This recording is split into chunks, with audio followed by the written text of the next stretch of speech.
नमस्कार दोस्तों, आज हम फिर मिल रहे हैं। आपके कई सारे सवाल आए, कई सारे जो है आपके शंकाएं हैं, तो उनको लेकर दोस्तों हम हमारी तैयारी को आज और बेहतर बनाएंगे। और दोस्तों तैयारी धीरे धीरे ही बेहतर होती है। हम चाहें एकदम हो जाए, एकदम नहीं होती है।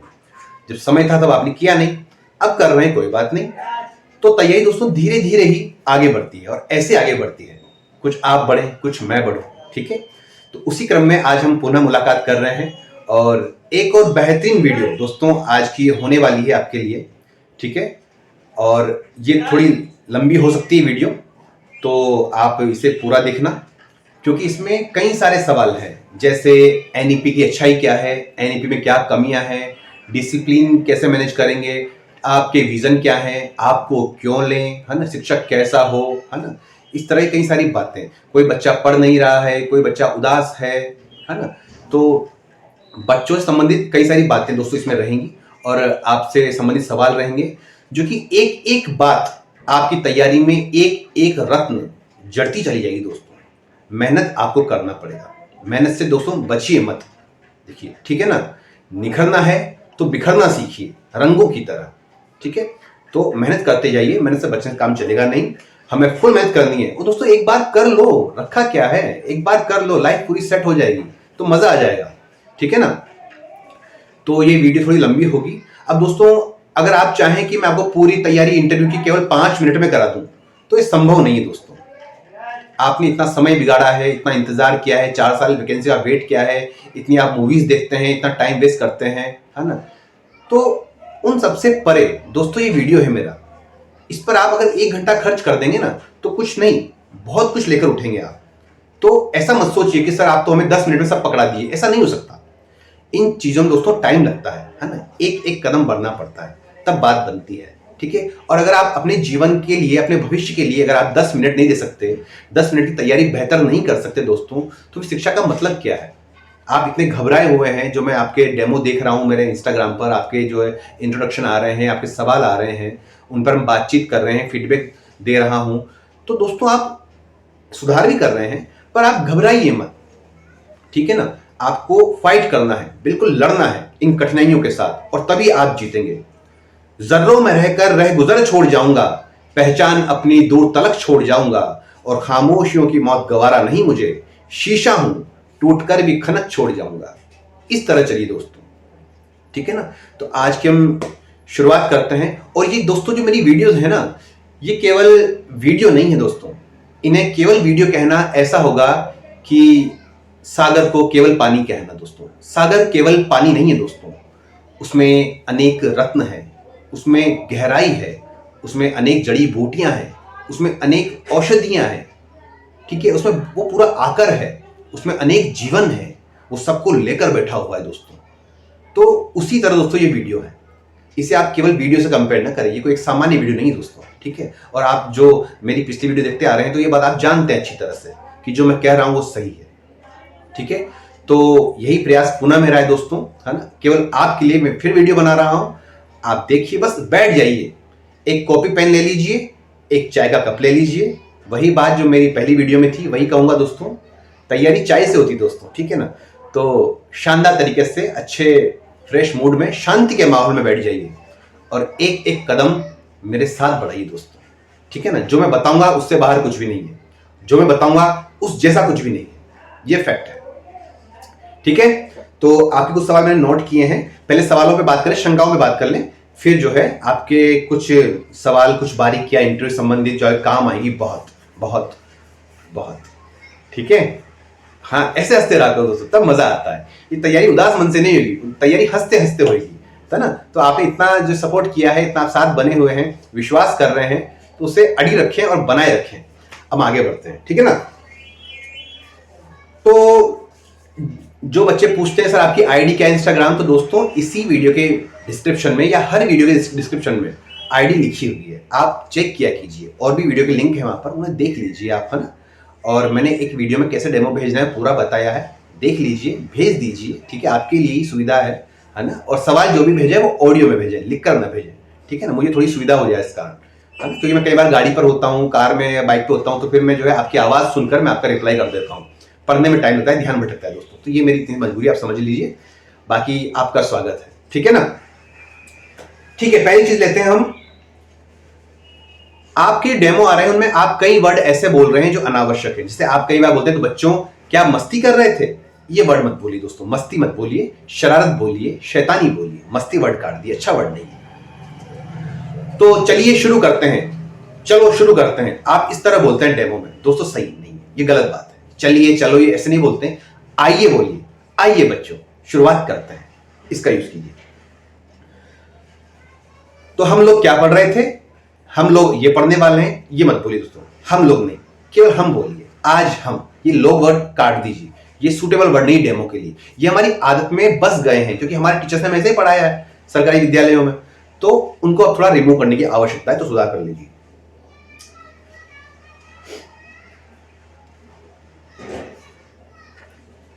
कॉल लेटर जो है आपकी वेबसाइट पे आएगा, 2-3 दिन में आ जाएगा दोस्तों, घबराओ मत, आ जाएगा कॉल लेटर, और जो है ना वो डाउनलोड हो जाएगा। अभी एरर बताएगा, जब आएगा अपलोड होगा तो वो जो है बिल्कुल आपका डाउनलोड हो जाएगा। एड्रेस क्या लिखें बायोडाटा में, जो आपके आधार कार्ड में एड्रेस है वही लिखें, अगर चेंज हो गया तो आधार कार्ड अपडेट करा लें, अभी वही लिख दें, बाद में अपडेट हो जाएगा, उससे कोई फर्क नहीं पड़ता दोस्तों ना, वो नॉर्मल चीज है। तो आधार को अपडेट कराएं अपना, है ना, बाकी एड्रेस वही लिखे जो आधार में, दूसरा नहीं लिखे, ठीक है। कुछ बच्चे बोल रहे हैं सर हमें जो है एक्सप्रेशन नहीं आ रहे हैं दोस्तों। इसका सॉल्यूशन ये है कि आप जो चीज बोलने वाले हैं उसे ढंग से याद कीजिए, आप इंट्रो को, अपने डेमो को ठीक से प्रिपेयर कीजिए, तब आप एक्सप्रेशन पे बढ़ पाएंगे। ऐसे नहीं बढ़ पाएंगे क्योंकि आपका, अगर आपको चीज विषय वस्तु पूरी याद नहीं है ना, तो आप उसे याद करते रहेंगे, आपका जो माइंड उसमें लगा रहेगा कि अब क्या बोलना है, अब क्या बोलना है, अब क्या बोलना है, और याद होगी चीज तो फिर आपके चेहरे पे हाव भाव आएंगे, एक्सप्रेशन आएंगे दोस्तों। इसका यही सॉल्यूशन है। तो कमांड बनाइए और एक्सप्रेशन लाइए, बिना एक्सप्रेशन नहीं, दोनों एक्सप्रेशन आपके चेहरे पे भी हो, एक्सप्रेशन आपकी आवाज में भी हो। जो डेमो मेरे पास आ रहे हैं उनमें जो है एक्सप्रेशन लेस आ रहे हैं, वो कुछ में आ भी रहे हैं, तो अपनी आवाज में उतार चढ़ाव लाइए बच्चों के अकॉर्डिंग, बच्चे छोटे हैं, ठीक है ना। तो बच्चों आज हम क्या पढ़ने वाले हैं, अच्छा तो फिर शेर ने कहा मैं तुम्हें खा जाऊंगा, क्या कहा, तो आप एक्सप्रेशन लाइए आवाज के अंदर, शर्माइए मत, क्योंकि आपके डेमो में शर्म आ रही है बहुत ज्यादा, बेशर्म बनना पड़ेगा, मेरे साथ हो तो बेशर्म बनना पड़ेगा दोस्तों, ठीक है। और कुछ बच्चे बोल रहे हैं कि सर हम पोएम को पूरा बोल दें क्या, नहीं, पोएम की आपको 4 पंक्ति बोलनी है, फिर आप थोड़ा एक्सप्लेन कीजिए, है ना। यूं नहीं कि आप पोएम लेकर ही बैठ गए गाने में, नहीं करना। यूं नहीं कि आप एक्सप्लेन करने ही बैठ गए, ऐसे भी नहीं करना। 2-3 लाइन बोलिए, 4 पंक्ति बोलिए पोएम की, फिर एक्सप्लेन कीजिए, इतने में ही आपको बिठा लेंगे वो। अच्छी सी छोटी सी भूमिका दीजिए, और आपकी जो प्रस्तावना है वो बड़ी आ रही है, प्रस्तावना को दोस्तों 30 सेकंड में करिए आप। कोई बच्चे तो 3-3 मिनट की प्रस्तावना दे रहे हैं, ऐसे काम नहीं चलेगा। थोड़ी स्पीड बढ़ाइए बोलने की, जिस तरह मैं बोलता हूं, और प्रस्तावना 30 सेकंड 45 सेकंड में लाइए, ताकि जो है बाकी आपका डेमो देख सके, वरना फिर दिक्कत हो जाएगी। प्रस्तावना खत्म करी, कविता को गाया, ये जो भी आप पढ़ा रहे हैं वो पढ़ाया आपने, उसे एक्सप्लेन किया, उसके कठिन शब्दार्थ जो डिफिकल्टी है उसमें वो आपने बोर्ड में बताई, बोर्ड वर्क कम कीजिए, है ना, और आगे बढ़ जाइए। इस तरह चलना पड़ेगा, और वो भी हाव भाव एक्सप्रेशन के साथ। मूवमेंट ज्यादा मत कीजिए बोर्ड के सामने, एक बार बस, इससे आने 1-2 बार बस। आप चल ही रहे हैं बोर्ड के सामने, वो भद्दा लगता है देखने में, है ना, उसे कम कीजिए। एक सीधे खड़े होइए, कमर सीधी रहिए, आपकी कमर सीधी रहेगी, कंधे सीधे रहेंगे, आप क्या झुककर पढ़ाते हैं, है ना, वो मत कीजिए, अच्छा नहीं लगता पोस्चर। सीधे खड़े होइए, जब चलेंगे तो एनर्जी के साथ, ऊर्जा के साथ, आपके अंदर एक एनर्जी हो, आवाज में, आपके व्यक्तित्व में एनर्जी हो कि आप जागे हुए हैं दोस्तों। एनर्जी बहुत दोस्तों कमाल की चीज है। ऊर्जा पैदा नहीं होती, हम जानते हैं, पर ऊर्जा कुछ पैदा कर सकती है दोस्तों। ऊर्जा नष्ट नहीं होती, पर ऊर्जा कुछ नष्ट कर सकती है दोस्तों। इसलिए ऊर्जा का सही यूज कीजिए आप, ये ऊर्जा आपको आगे बढ़ा देगी। अगर आप डल हो जाएंगे ना तो मजा नहीं आएगा। बिल्कुल ऊर्जान्वित रहिए आप, बिल्कुल चार्ज रहिए डेमो में। बच्चों 10 मिनट की बात है, हो जाओ चार्ज लाइफ के अंदर, ठीक है ना, ठीक है। और शेविंग रखें ना रखें, शेविंग बच्चे लड़के बोलते हैं, मैं तो दोस्तों ये चाहूंगा कि आप क्लीन शेव रहें, ठीक है ना। पर अगर आपके चेहरे पे शेविंग अच्छी लगती है तो रख लीजिए, पर मैं इस पक्ष में नहीं हूं, क्योंकि आजकल के लड़कों को पता नहीं क्या हो गया दोस्तों, ऊंचे ऊंचे बाल, झाड़ू की तरह बाल, और शेविंग, उटपटांग डिजाइन, कौन से कट, कैसी डिजाइन, ये दोस्तों इंटरव्यू में गलत इंपैक्ट डालती है। क्योंकि इनसे सिद्ध होता है कि आप अपने टैलेंट से नहीं, अपनी शेविंग दिखाकर आप जो है यहाँ पर हमें इंप्रेस करना चाहते हैं। ये बात ऑटोमेटिक चलती है बैकग्राउंड में दोस्तों, कि आप अपनी दाढ़ी की डिज़ाइन, अपने बालों की डिज़ाइन दिखाकर हमें इंप्रेस करना चाहते हैं।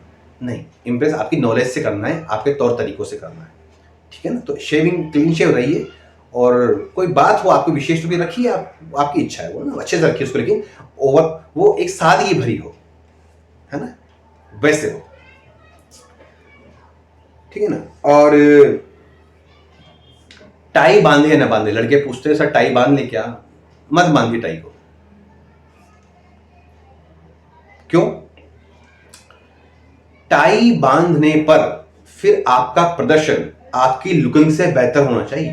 अगर आपने सूट वूट पहन लिया, ढंग से टाई वाई सब बांध ली, और आपका प्रदर्शन जीरो हो गया, तो मजा नहीं आएगा। आपको टाई को जस्टिफाई करना पड़ेगा फिर आपकी नॉलेज से, कि उनका ध्यान आपकी टाई पे नहीं रहे, उनका ध्यान आपके ऊपर रहे, वो टाई को भूल जाए। अगर आप ऐसा कर सकते हैं अपनी नॉलेज से, तो फिर आप टाई बांधिए, 3 पीस सूट पहनिए, सब कीजिए आप, है ना। ये है। बाकी आप अगर बिना टाई जाएंगे तो अच्छा लगेगा, आप एक अच्छे पर्सन दिखाई देंगे। ये टाई हमारा फैशन नहीं दोस्तों, हमारा पहनावा नहीं है ना, हमें इसकी रिक्वायरमेंट नहीं है। तो नॉर्मल रहिए, बढ़िया फॉर्मल, अच्छे अच्छे कलर पहनिए, शानदार वाले, और नॉर्मल रहिए, खिले हुए कलर पहनिए, और चेहरा भी खिला रहे, ठीक है ना। और चेहरे को जो है धोना करना मत, वहाँ पे लास्ट में नंबर आए तो कि धोने बैठ गए, क्योंकि उससे लगता है कि आप अपना चेहरा चमकाकर, आप मेकअप करके हमें इंप्रेस करना चाहते हैं। ये चीज़ बैकग्राउंड में चलती है। डल चेहरा रहे, जो इंतजार है झलके, और फिर आप कमाल करें, तो उसकी बात दोस्तों फिर अलग है, मजा उसमें है, ठीक है।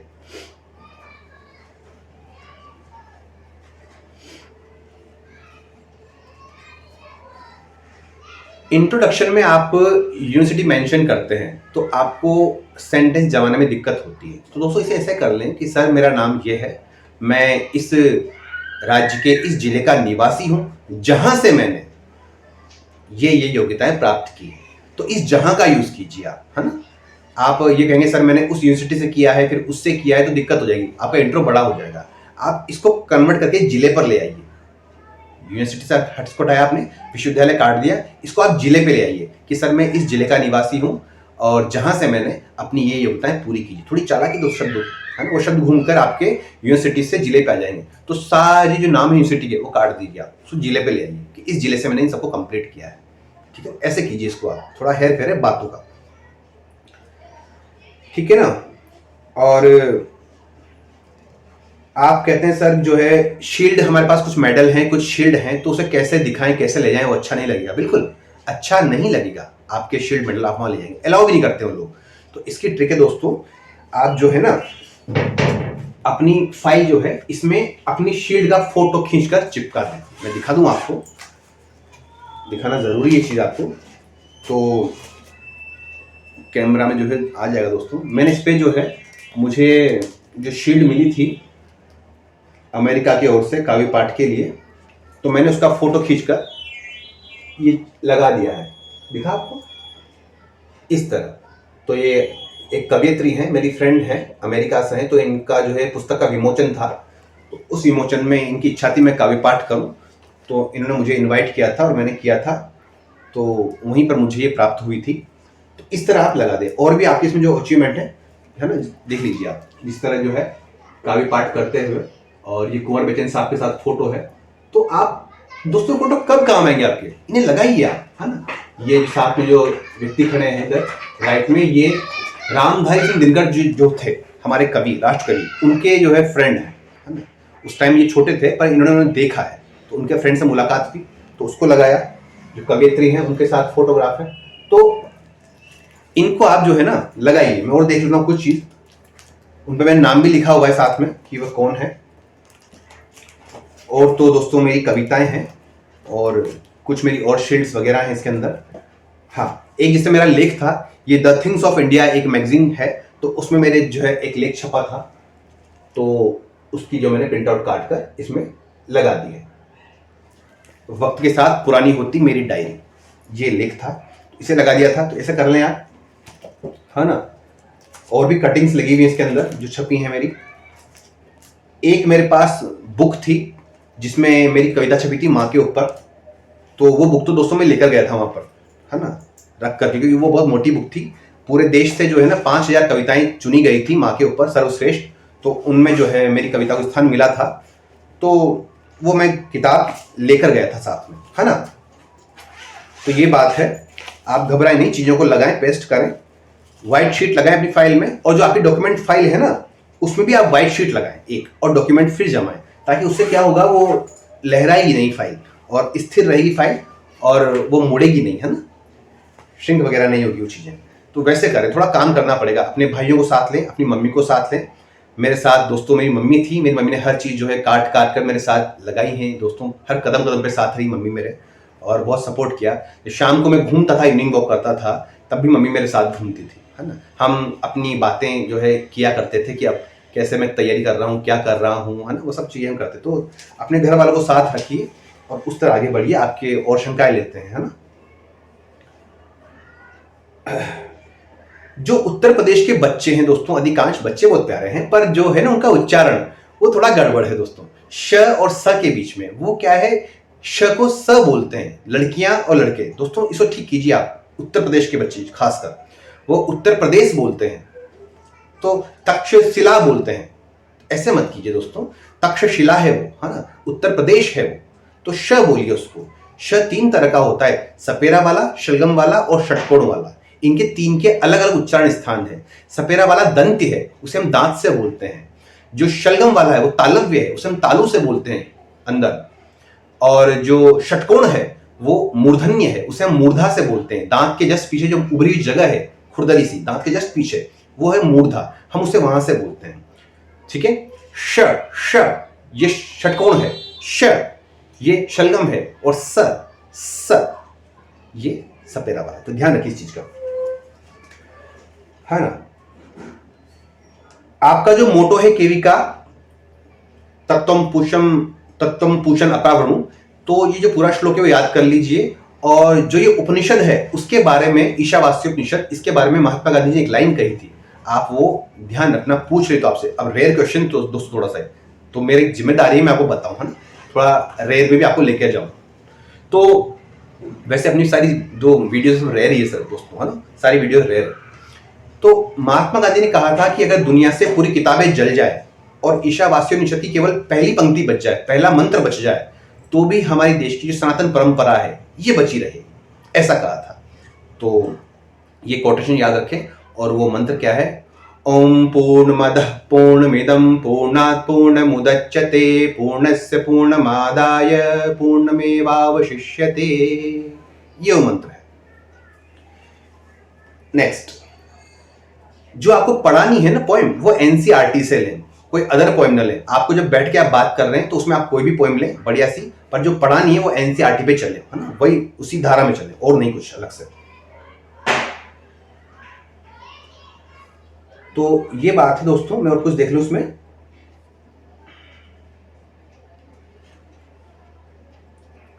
ठीक है। अब जो है आपके लेसन प्लान जो होते हैं ना, थोड़ी इनमें बारीकी समझिए दोस्तों आप। मैं कुछ कहना चाहता हूं आपसे, मेरा पैर सुन्न हो गया है। तो जो पैनल है वो आपसे कुछ सिलेक्टेड वाक्य बोलता है डेमो के लिए। वो ये बोलते हैं कि 5वीं क्लास से कुछ पढ़ा दीजिए, कुछ भी पढ़ा दो। वो ये बोलते हैं कोई कविता पढ़ा दीजिए, जो आपने तैयार की हो पढ़ा दो। वो ये कहते हैं हिंदी से कुछ पढ़ा दीजिए, तो कहीं से भी पढ़ा दो। वो ये नहीं कहते कि 5वीं क्लास से पहला लेसन पढ़ाइए, 5वीं क्लास की हिंदी से आप तीसरा लेसन पढ़ाइए, ऐसे नहीं बोलते। वो आपको फ्री रखते हैं, और ये भी रेयर केस में बोलते हैं।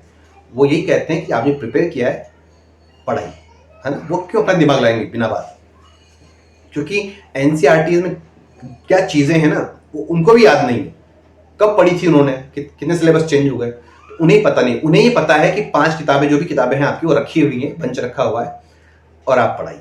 उन्हें क्लासों के नाम पता है बस, और उन्हें मैटर कुछ पता नहीं होता उसके बारे में, है ना। उन्हें पाठों के नाम भी याद नहीं रहते, है ना। उसमें आप डरे नहीं, आप स्वतंत्र हैं, इसलिए उस तरह चले। आप कोई एक पोएम तैयार कर लें, है ना, ईवीएस से कोई एक चैप्टर तैयार कर लें, है ना, इंग्लिश से कोई एक तैयार कर लें, या न्यू देख लें कि इसे तो मैं पढ़ा दूंगी। अगर मुझसे कहते हैं कुछ पढ़ाई इंग्लिश से, तो मैं इससे पढ़ा दूंगी, बिना तैयारी पढ़ा दूंगी।